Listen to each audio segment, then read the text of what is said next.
Hola, muy buenas noches. Eh, Estamos abriendo el programa de Radio Rebelión. Hoy veremos algo de Ecuador, de las elecciones en Ecuador. Veremos también la cuestión de la CSUCB y su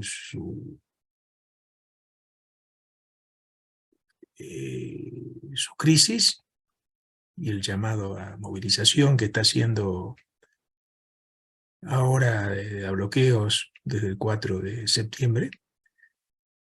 Veremos el tema de la CSUCB orgánica y también tenemos una entrevista programada para el tema de Yuncas. Entonces, bueno, iniciaremos con el tema Ecuador.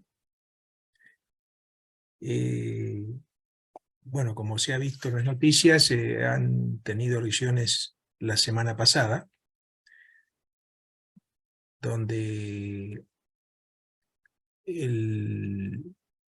fueron elecciones anticipadas, producto de todas las rebeliones populares que vienen. El gobierno de Lasso, que es el gobierno conservador, derechista que estaba gobernando, estaba cayendo, disolvió la Asamblea Legislativa y a su vez la Asamblea lo destituyó, y entonces se llamó a elecciones. Bueno, esta es la norma constitucional en Ecuador. Recién van a ser en octubre la segunda vuelta, se usó la primera vuelta, y la votación fue totalmente dispersa, mostrando la crisis de Ecuador. Es decir, el correísmo llevó una candidatura que logró el 32%, mientras que un sector empresarial de centro-derecha, de Noboa, sacó casi el 20%. Pero después hubo un montón de candidatos que sacaron 17, 18. Finalmente, Yacu Pérez, que era el candidato más de izquierda, que plantea, por ejemplo, terminar con la explotación petrolera transnacional, tanto de minería como de petróleo, sobre todo en el Amazonas, sacó solamente el 4%. Esto muestra una gran confusión política porque había sacado 19% hace 2 años. Evidentemente, el candidato Noboa, que salió segundo, que es un hombre de 35 años, es uno de los grandes empresarios, logró atraer muchísimos votos, sobre todo de la juventud, que no entienden bien su planteo.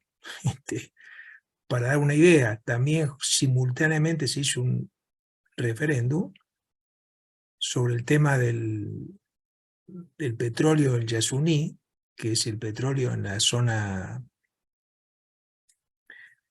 el Amazonas, la explotación de petróleo, que está con empresas chinas y extranjeras, y el 60% votó por suspender, por eliminar esa explotación, que viene de hace tiempo ya. Este era un planteo que hizo Yacu Pérez, entre otros.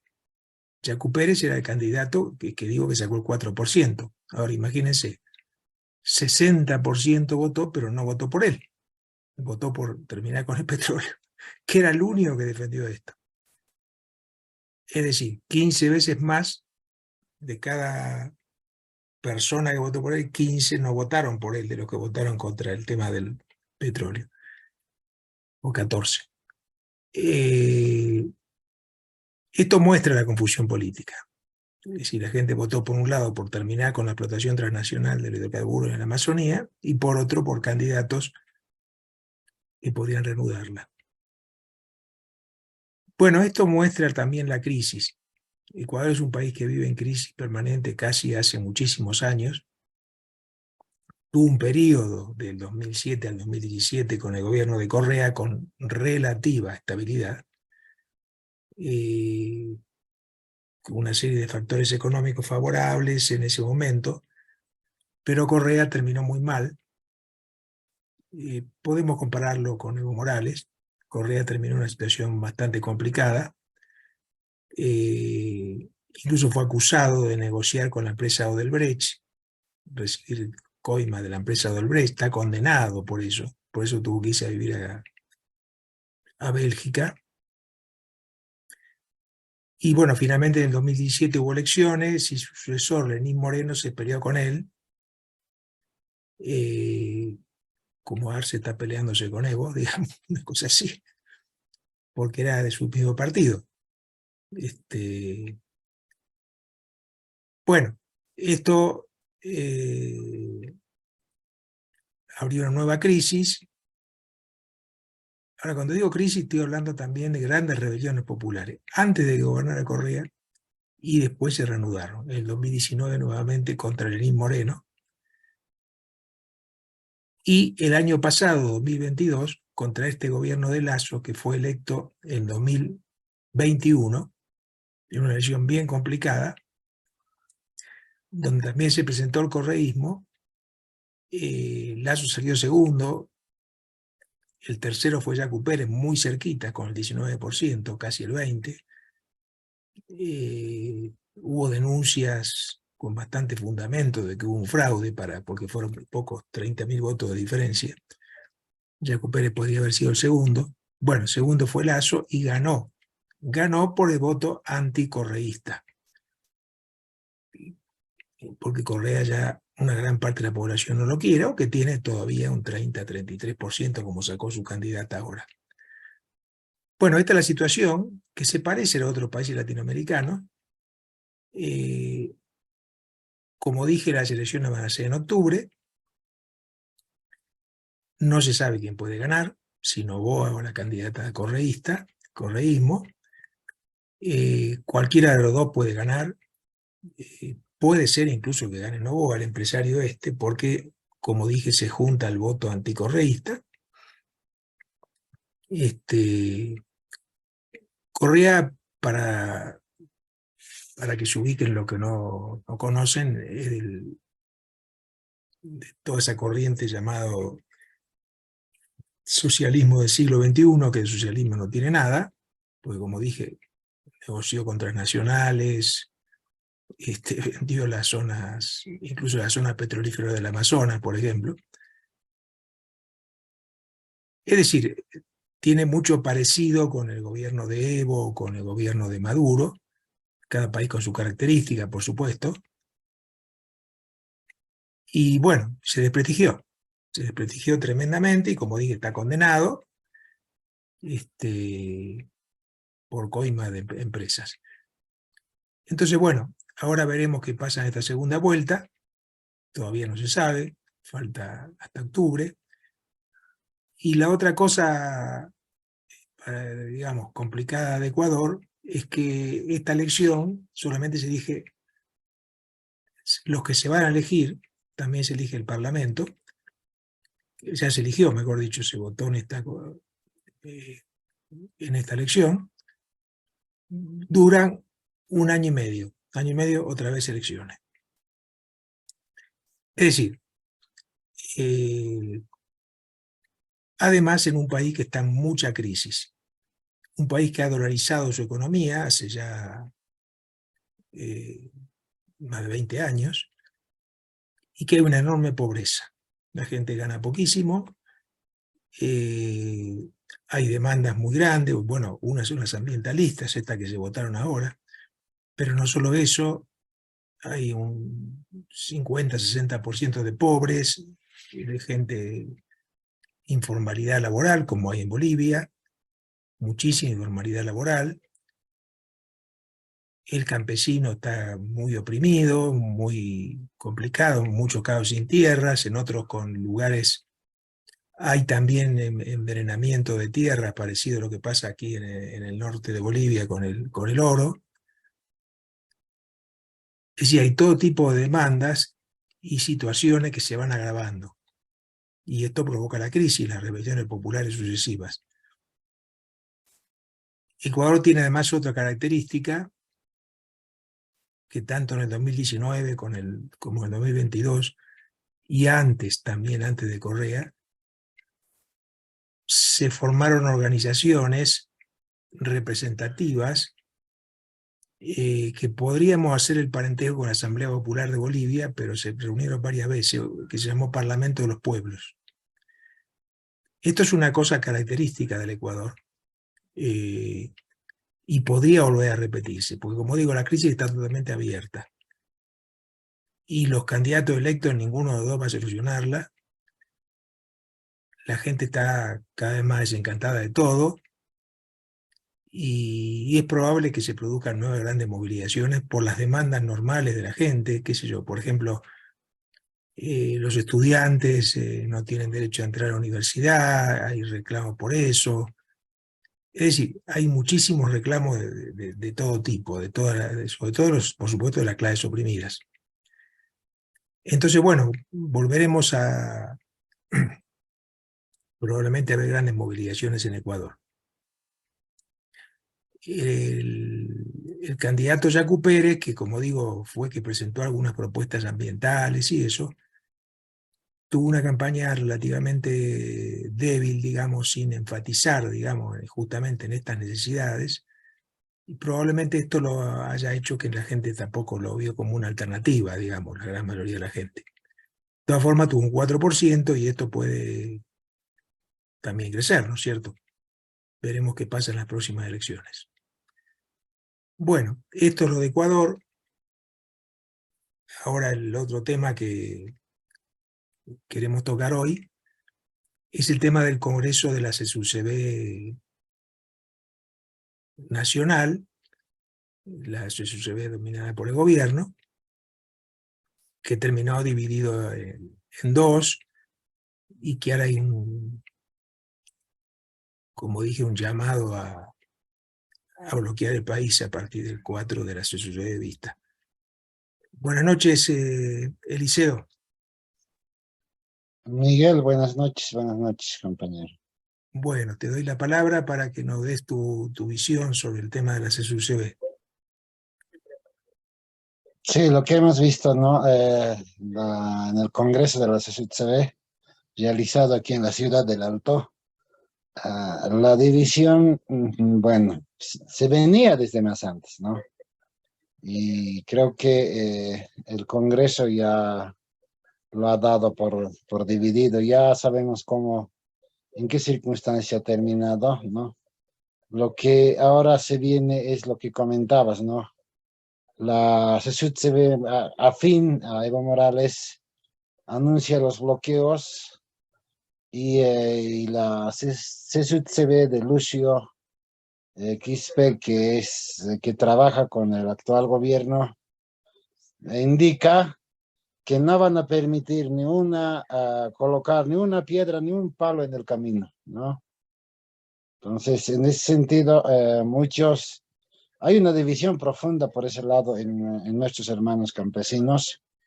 Ya, muchos dirigentes han dicho de que en Potosí, Oruro no va a haber bloqueo, La Paz, Santa Cruz estaría reforzando fuertemente los bloqueos.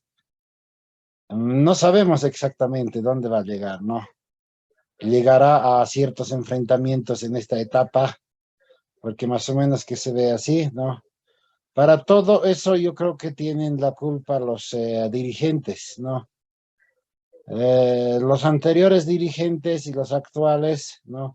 Lo que deberían de buscar es la unificación, llamar a la unidad, más que llamar a la unidad, llaman a peor, ¿no? A la división, ¿no? Y así sucesivamente las otras organizaciones están empezando a dividirse dentro de lo que trabajaban con el MAS, ¿no? Hay organizaciones que empiezan a dividirse, que en el Alto, la COR, por ejemplo, la FEJUVE, que hace tiempo ya está dividido, ¿no? Y de acuerdo a los intereses, ¿no? De cada grupo, ¿no? El lunes pasado nomás hemos visto aquí en el Alto hablando de la división de las organizaciones, ¿no? la FEJUVE del Sur ha empezado a bloquear, ¿no? Por el tema pasajes, que no han sido ellos consultados, tomados en cuenta en la firma y en la elevación de pasajes, ¿no? Y la alcaldesa llama, ¿no? Hacen un documento y vuelve a ratificarse nomás también el pasaje, ¿no? Entonces, y así sucesivamente las organizaciones se están dividiendo, ¿no? Por culpa de los dirigentes que velan sus apetitos personales, intereses de grupo o circunstancialmente a ver quién saca mayor beneficio. No creo que sea para todo el sector del agro, ¿no? Simplemente para unos cuantos dirigentes, ya, y yo creo que desde todo punto de vista está mal, ¿no? Y en los diferentes ampliados municipales, ampliados provinciales, cantonales, sindicatos agrarios, yo creo que este tema tiene que discutirse profundamente, ¿no? Y hacer el llamado para una recuperación de la esencia de lo que tiene que ser nuestras organizaciones sindicales, nuestras organizaciones sociales, que responda verdaderamente a sus bases, ¿no? En este caso a la clase campesina, ¿no? Porque no lo estamos viendo eso y yo creo que es muy necesario en cada reunión de una comunidad, de un cantón, ¿no? Exista este tema de discusión, ¿no? Entonces, ¿de qué manera se va a unificar? Veremos, ¿no? Como las organizaciones de hace años atrás fuertes, ¿no? Que sí conseguían para su sector, pero lamentablemente en los últimos años no hemos visto aquellos logros que se conseguían antes, ¿no? Entonces, yo creo que es necesario, nosotros reflexionábamos estos días, ¿no? Dentro de lo que la organización que tenemos, ¿no? Nos hemos olvidado todos los sectores hacer escuelas sindicales, ¿no? Para fortalecer, para que conozcan la historia de Bolivia y también para tener la idea de una ideología propia, ¿no? Entonces, yo creo que va a ser muy necesario aquellos aspectos. Eh, Miguel, ¿no? Eso lo podemos un poco comentar el tema. Sí, muy importante, Liceo, porque es llamativo justamente que ninguna de las necesidades campesinas e indígenas apareció. No sé si alguien habrá hablado de eso en algún momento en el Congreso, pero evidentemente no era el tema. El Congreso era una pelea por el poder, nada más, por quién manejaba. Y eso es, obviamente, es contrario a las bases. Es decir, que no, nadie defendió la falta de agua, el tema de la explotación, los venenos del petróleo, perdón, de la minería del oro. Bueno, eso son temas que no existen, digamos. Bueno, gracias, Eliseo. Pasaremos a ver ahora el tema de la sucesión orgánica, donde sí se vieron,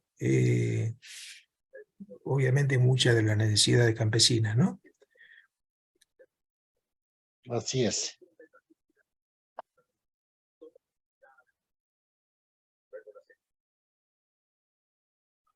Tal vez al respecto podemos comentar, ¿no? Mientras buscas Sí, la entrevista con Gualberto, ¿no? Yo creo que el tema del Congreso de la SUTCB orgánica, la pasada semana hemos comentado un poco, ¿no? En ahí sí se ha discutido algunas resoluciones, mientras que en el otro no. Congreso que simplemente han peleado por cargos, o sea, que no tienen absolutamente ninguna resolución congresal para los próximos 2 años, como dice el Estatuto Orgánico claro. de la Confederación de Campesinos, ¿no? Mientras que en el Congreso de la CCB orgánica, ¿no? Sí se han discutido algunos aspectos de tierra, territorio, todo aquello, ¿no?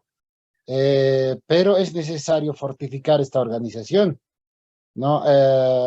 Ya a la cabeza del compañero Gualberto, creo que tiene que trabajarse en ese tema de fortificar, fortalecerse, ¿no? De una mejor manera para que tenga una buena representatividad, ¿no? a nuestros hermanos campesinos, nuestros hermanos del agro, ¿no? Adelante con el video, Así Miguel. es.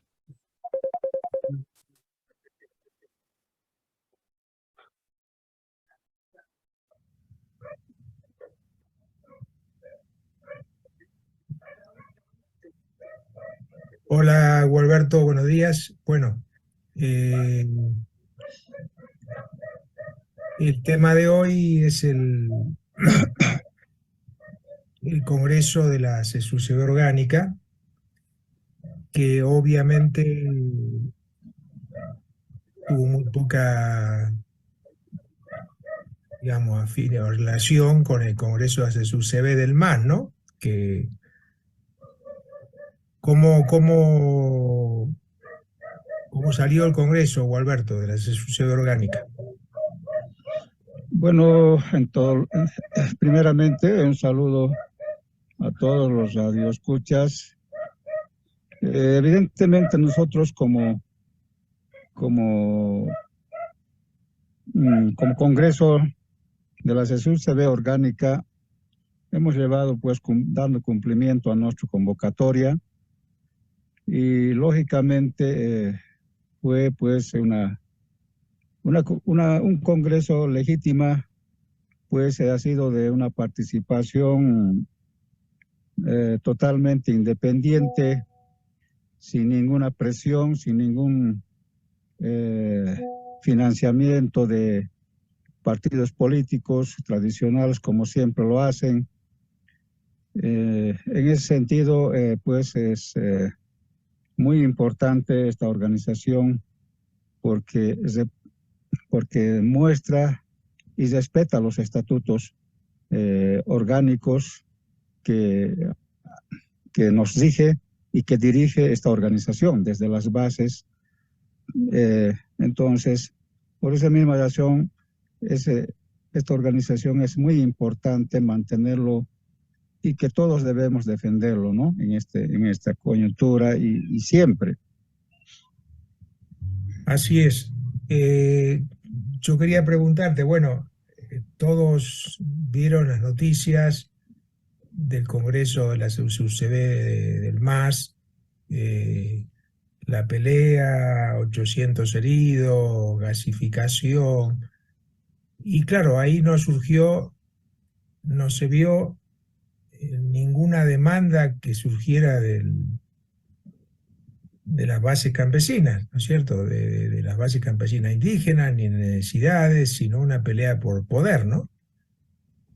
¿Qué Bueno, cuestiones levantaron ustedes? Es decir, esa sociedad orgánica de necesidades y lucha campesina. bueno, al respecto de los congresos de la supuesta Confederación de Campesinos, que son nada más y nada menos que es un congreso político del gobierno, porque ellos se rigen a partir de los estatutos del partido de gobierno. Entonces, es totalmente engañoso decir que es una confederación de campesinos, porque ellos no están basados en base a los estatutos de los campesinos. Porque los estatutos de la Confederación de Campesinos legítima, fundada por Genaro Flores, esos estatutos mencionan totalmente claras que la organización sindical, la confederación, desde las bases, son independientes de los partidos políticos en este momento y siempre. Entonces, pues si eso es real y es, digamos, actual, entonces no hay nada que discutir, nada que debatir, porque ellos están peleando dentro del partido político y no así por otros intereses, solamente son peleas por intereses del partido político, dentro internamente. Entonces, en ese sentido, las bases tienen que darse cuenta y no confundir esto. Una cosa es la organización sindical y otra cosa es la organización política. Entonces, en ese sentido, lógicamente, nosotros las bases tienen que estar al margen, sindicalmente hablando, tienen que estar al margen de esas peleas, de ese partido político, porque ellos no están peleando por el interés de las bases, por el interés de los campesinos indígenas, están peleando por los intereses de los militantes en el MAS, que son pegas, son coimas, son, bueno, prebendales dentro del partido que a unos no les dan y a otros les dan.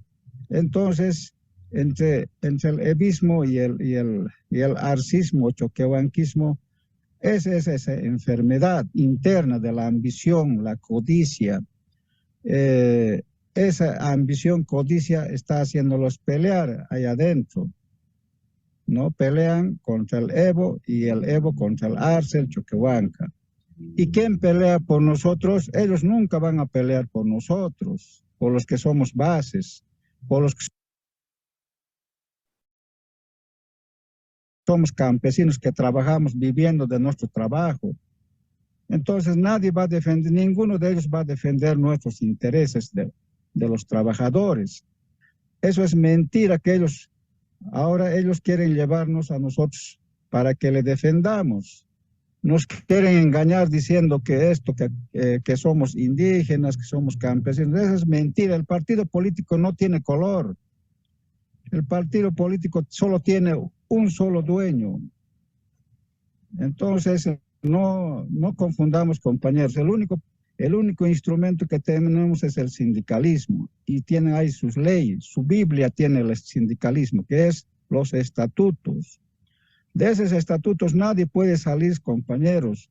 El que no cumple los estatutos dice así: si algún compañero no cumple con los estatutos o en cambio hace política partidaria internamente, es expulsado definitivamente para que nunca más sea dirigente.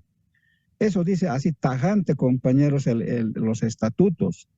Si alguien quiere ser algún dirigente estando en la organización sindical, tiene que renunciar al sindicalismo y recién ir al partido político a hacer su actividad política. En este caso, compañeros, estos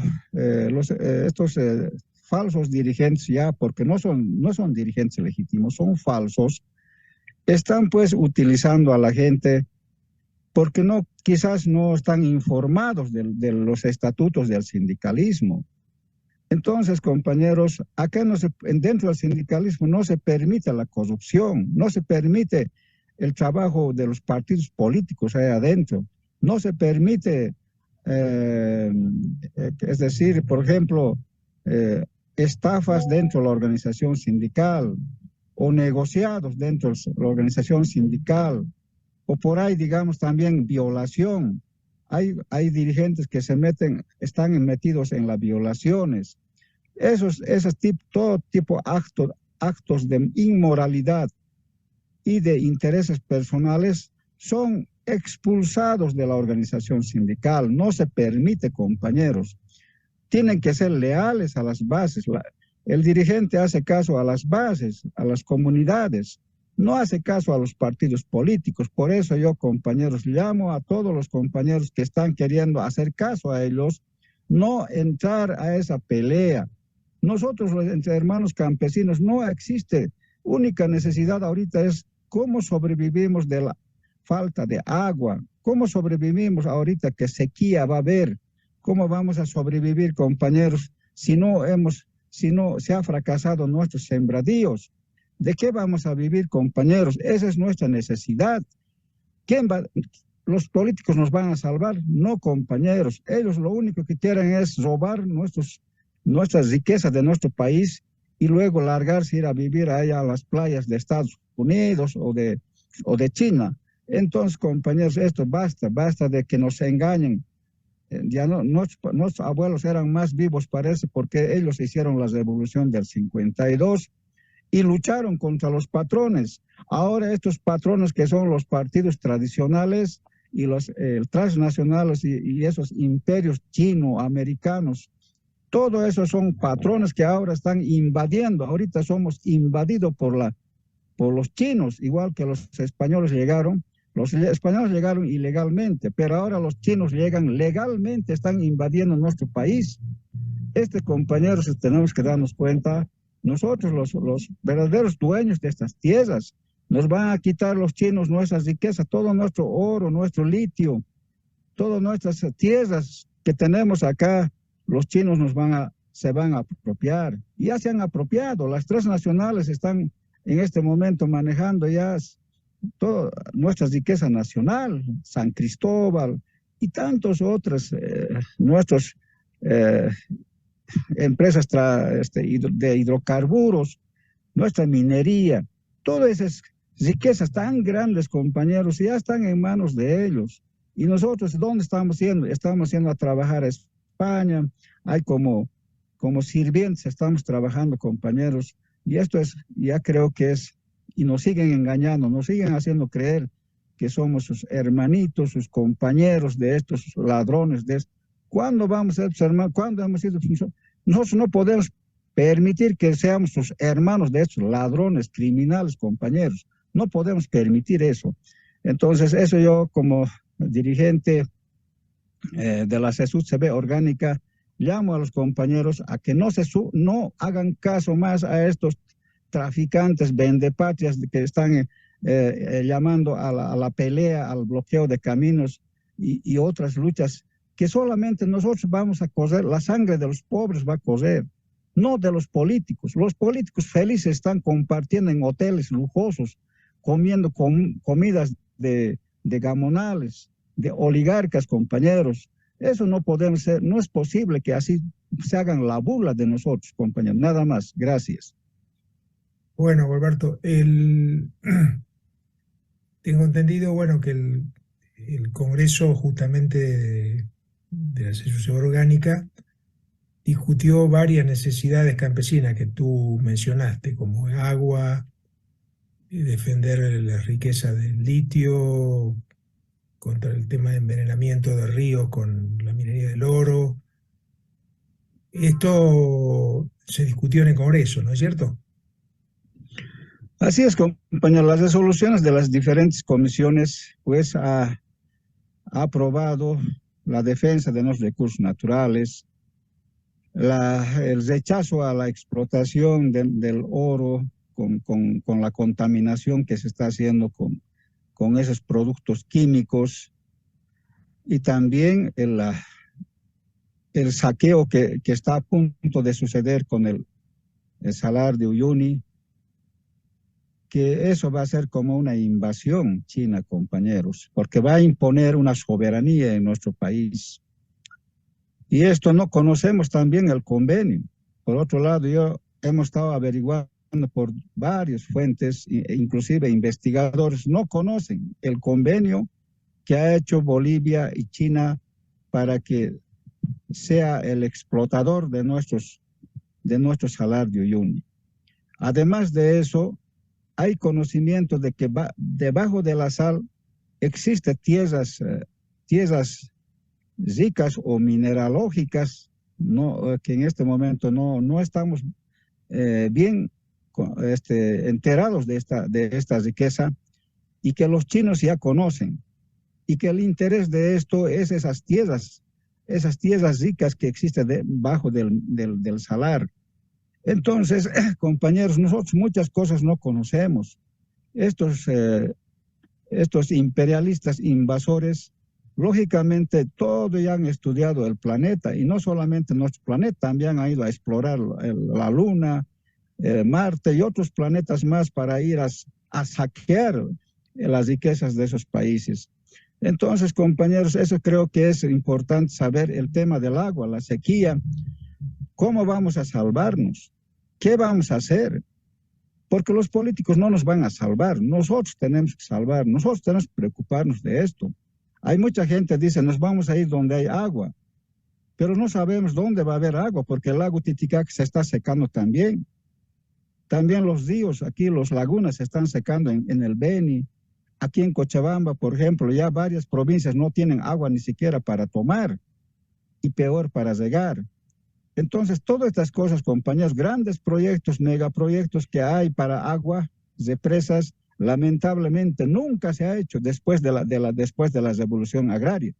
Parece que la bronca de los oligarcas ha sido eso, de no darnos nada, ni agua, ni darnos tecnología, ni darnos mecanización a la agricultura del campesino en Bolivia. Y todo a los patrones les han dado las mejores tierras y otros grandes beneficios que ahora los agroindustrias gozan y siempre han gozado.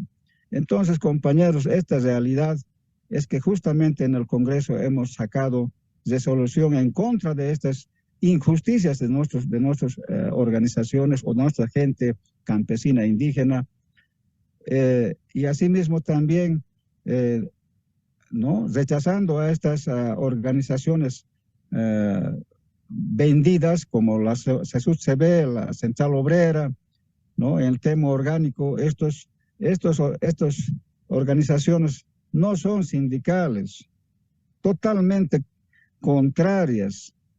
Los estatutos lo han pisoteado, lo han metido al basurero. Si uno hermano respeta los estatutos, tiene que tenerlo bien guardado, compañeros, como un orgullo de ser respetuosos de ese documento. Pero sin embargo, los dirigentes actuales, todas las que están con el gobierno, lo han pisoteado y lo han tirado al basurero. Entonces, estas cosas, compañeros, y además la situación del campesino. Nosotros somos los trabajadores más trabajadores de todos los trabajadores, compañeros, porque trabajamos en el campo desde los 2 años hasta que uno muere. Todo el tiempo trabajamos y nosotros pues damos nuestros productos a toda esta ciudad, alimentamos, pero nadie nos reconoce eso, nadie nos hace una ayuda para que nosotros sigamos produciendo. Ahora la producción ni siquiera alcanza para alimentar a nuestra familia. Entonces, esta realidad hace que nosotros, compañeros, estamos emigrando por todo lado, a otros países, a las ciudades. Igual no encontramos justicia. La justicia ahora está en manos de los oligarcas, de los mañudos, de los criminales. Por eso que también ahora hemos decidido en este Congreso abrir oficinas de la justicia comunitaria, indígena, porque la justicia burguesa, o en este caso de los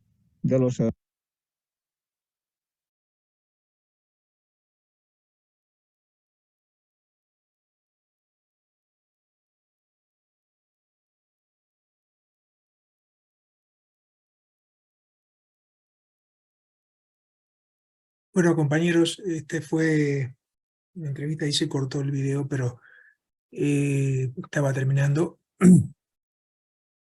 Al que fue electo secretario ejecutivo de la CSUCB orgánica. Y bueno, como decía Liceo, el desafío es de verdad fortalecer esta organización que es independiente, ¿no es cierto? Buenas noches, José Luis.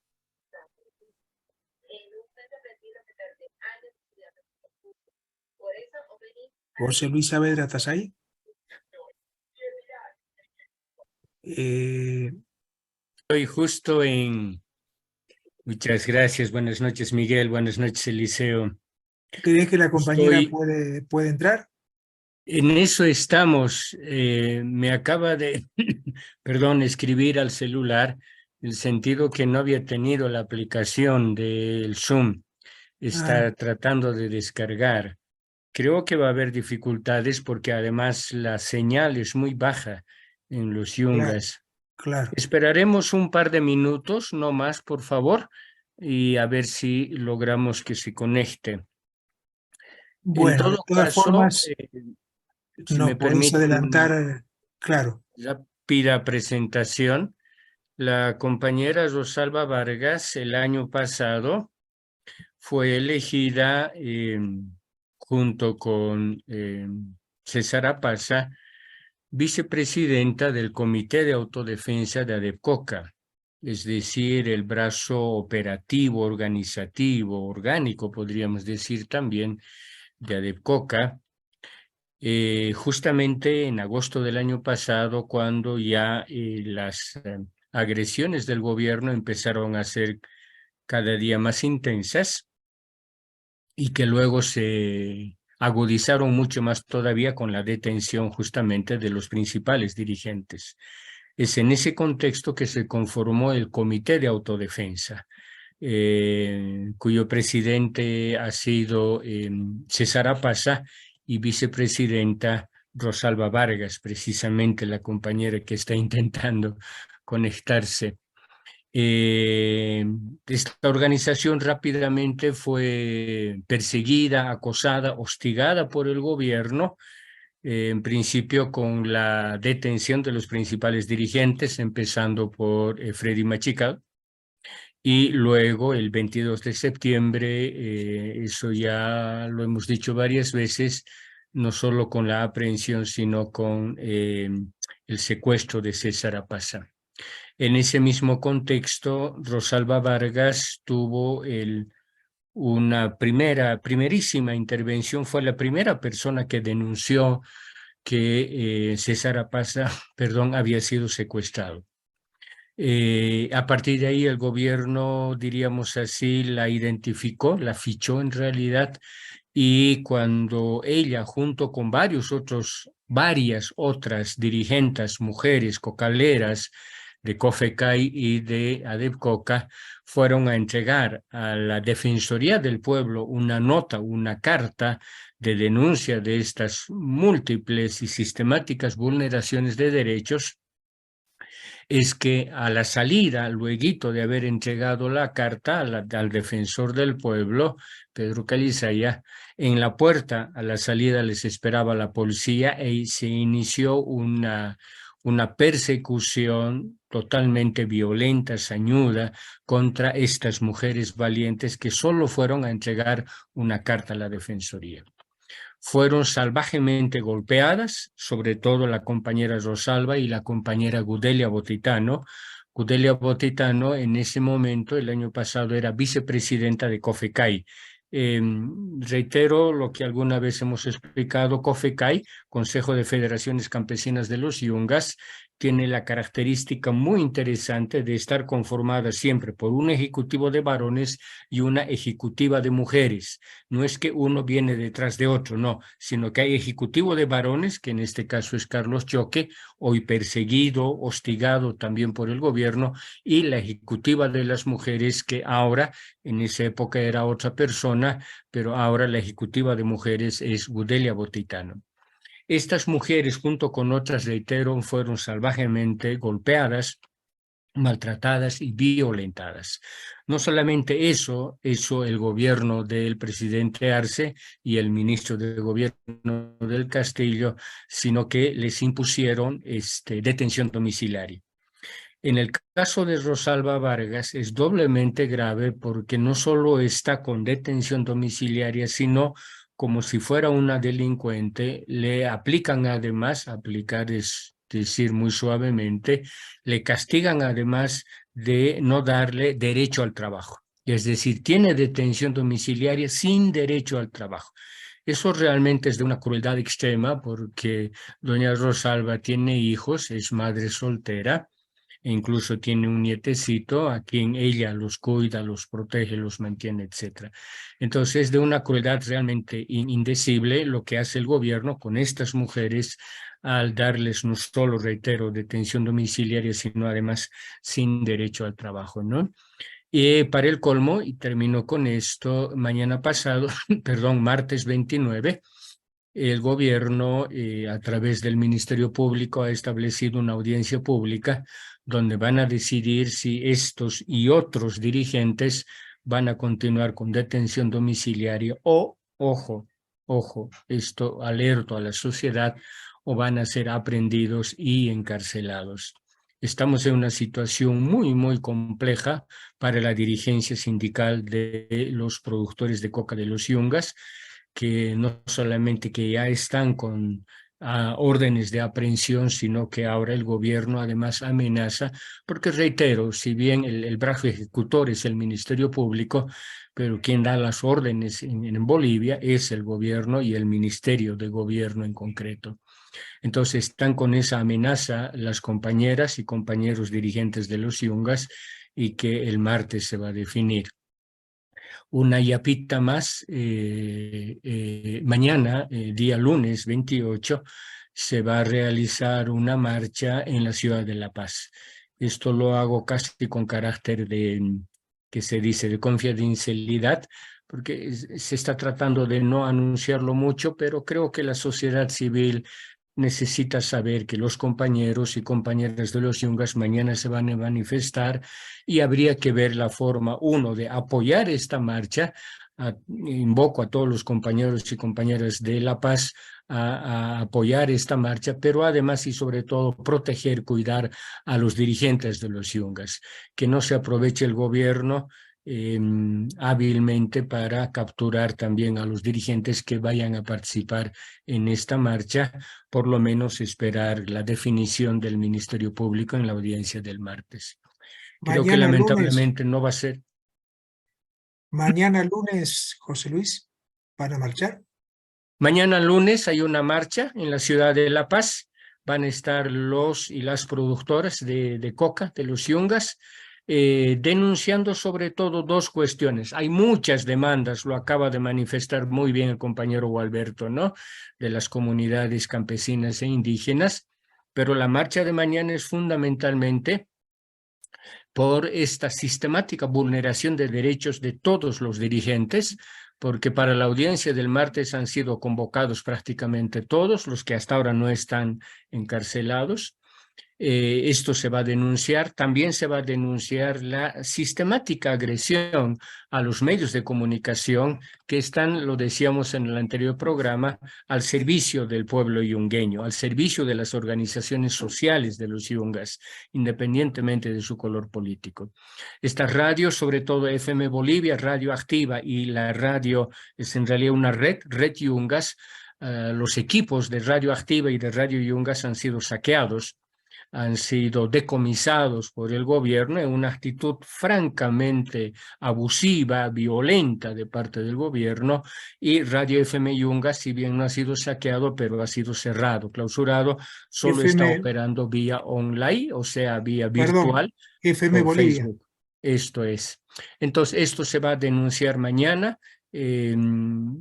Todavía no sé, no lo han dicho el horario para no alertar mucho al gobierno, y tampoco los lugares en los que van a estar o qué calles diríamos, pero va a haber marcha mañana porque ya es demasiado, tanto abuso, tanta violencia de parte del gobierno contra los trabajadores, productores de coca de los Yungas. Es de todo esto que nos tenía que hablar la compañera Rosalba. Es lamentable que no sea posible el contacto.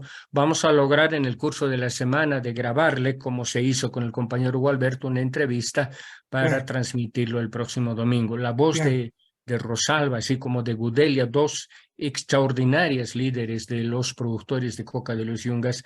Es importante escuchar estas voces, aprender de ellas y también orientarnos en la acción y la lucha contra tanta injusticia, tanta violencia, compañeros, que están viviendo, sufriendo los compañeros productores de la hoja de coca de los Yungas.